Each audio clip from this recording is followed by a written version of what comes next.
سلام، حالتون چطوره؟ امروز میخوام راجع به یک داروی مکمل گیاهی که در کره جنوبی استفاده میشه برای درمان لنف ادم صحبت کنم و اون دارویی هستش که حاوی عصاره خشک هسته انگور هست که تحقیقات نشون داده که هسته انگور باعث کاهش التهاب و همچنین باعث بهبود جریان خون و گردش لنفاوی و وریدی میشه.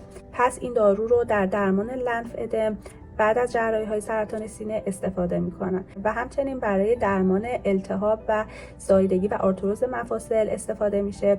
و یه نکته بسیار مهم این که حتما زیر نظر پزشک متخصص باید استفاده بشه، چون ممکنه با بعضی از داروها تداخل داشته باشه، به خصوص داروهای قلبی و رقیق کننده خون. و اگر دسترسی به این داروها نداشتید میتونید از روغن هسته انگور در رژیم غذاییتون زیر نظر پزشکتون استفاده کنید.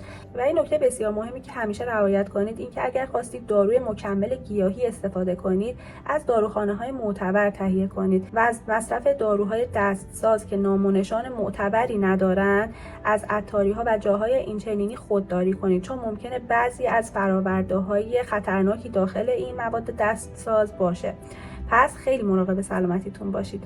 اگر که این ویدیو براتون مفید بود ممنون میشم لایک کنید و سابسکرایب رو یادتون نره.